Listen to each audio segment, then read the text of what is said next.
Transportation. Good morning students, ये are international online classes में welcome. हम डिस्कस कर रहे हैं transportation in plants. Transportation in humans हम ऑलरेडी डिस्कस कर चुके हैं। अब हमें करना है ट्रांसपोर्टेशन इन प्लांट्स। देखिए, प्लांट्स के अंदर स्पेशलाइज्ड वैस्कुलर टिश्यू प्रेजेंट होते हैं जो सब्सटेंस के ट्रांसपोर्टेशन के लिए हेल्प करते हैं। दो वैस्कुलर टिश्यू है जो प्लांट के अंदर प्रेजेंट होते हैं, एक होता है जाइलम और एक होता है फ्लोएम। जाइलम जो है वो रिस्पॉन्सिबल होता है वाटर और मिनरल के ट्रांसपोर्टेशन के लिए, और ये बना होता है tracheid, xylem vessel, xylem parenchyma और जाइलम फाइबर से।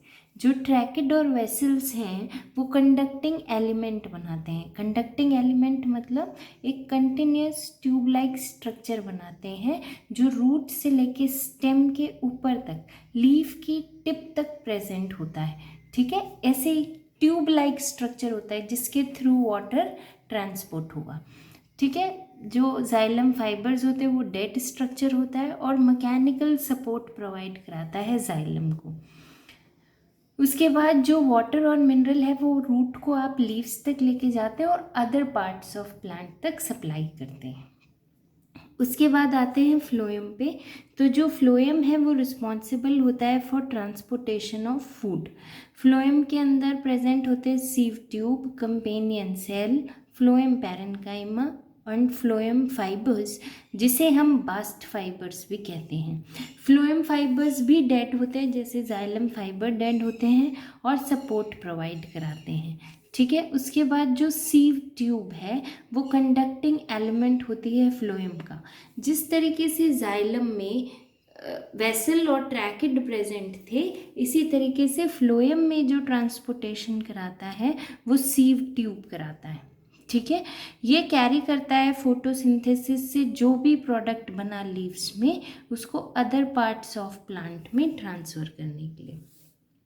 उसके बाद फिनोमिना आता है एसेंट ऑफ सैप।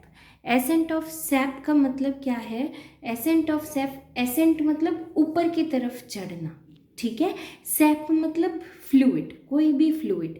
तो जो अपवर्ड मूवमेंट है वाटर और मिनरल्स का रूट से डिफरेंट पार्ट ऑफ प्लांट्स पे, इसे हम कहते हैं एसेंट ऑफ सैप।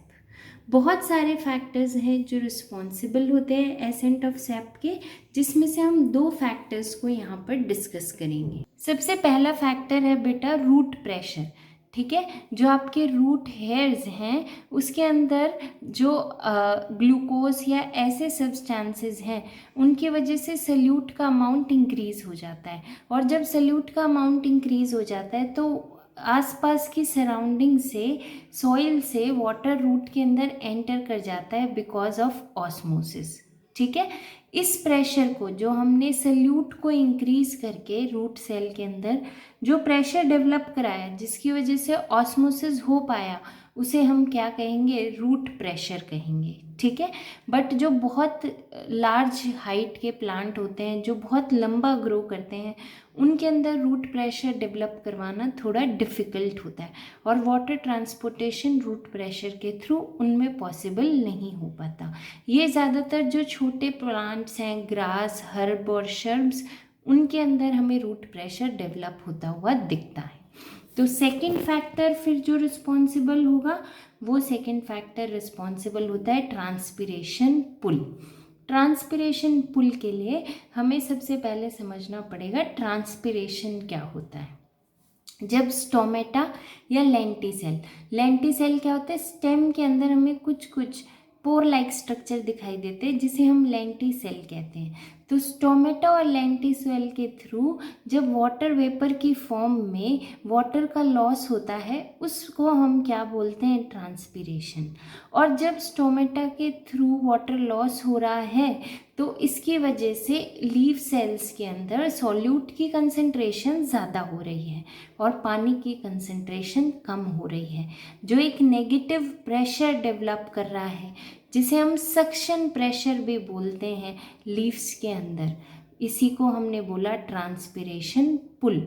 और इस ट्रांसपिरेशन पुल की वजह से ही आप जो है वो रूट्स के थ्रू वाटर एब्जॉर्ब करके कितने भी हाइट या टॉल प्लांट तक ट्रांसफ़र कर सकते हैं। जैसे हम कुएं में बाल्टी डालते हैं पानी लेने के लिए और रस्सी से बांध देते हैं ताकि खींच के हम पानी को बाहर निकाल सकें, सेम यही प्रोसेस होता है ट्रांसपिरेशन पुल में। ट्रांसपोर्ट ऑफ फूड की बात करें तो ट्रांसपोर्ट ऑफ फूड के लिए हमें एनर्जी को यूटिलाइज करना पड़ता है, जबकि ट्रांसपोर्ट थ्रू वाटर में हमें एनर्जी की रिक्वायरमेंट नहीं होती। ठीक है, जो भी फूड लीव्स में बना वो डिफरेंट पार्ट ऑफ प्लांट तक ट्रांसफ़र होगा, क्योंकि सिर्फ लीफ ही ऐसा पार्ट है प्लांट का जो फोटोसिंथेसिस कर सकती है, कोई और पार्ट में फोटोसिंथेसिस नहीं हो रहा, पर एनर्जी की रिक्वायरमेंट तो हर पार्ट ऑफ प्लांट को है, यानी लीफ के थ्रू हमें हर पार्ट ऑफ प्लांट तक ट्रांसफ़र करना होता है फोटोसिंथेटिक प्रोडक्ट को, जिस प्रोसेस को हम क्या बोलते हैं, ट्रांसलोकेशन। क्लियर?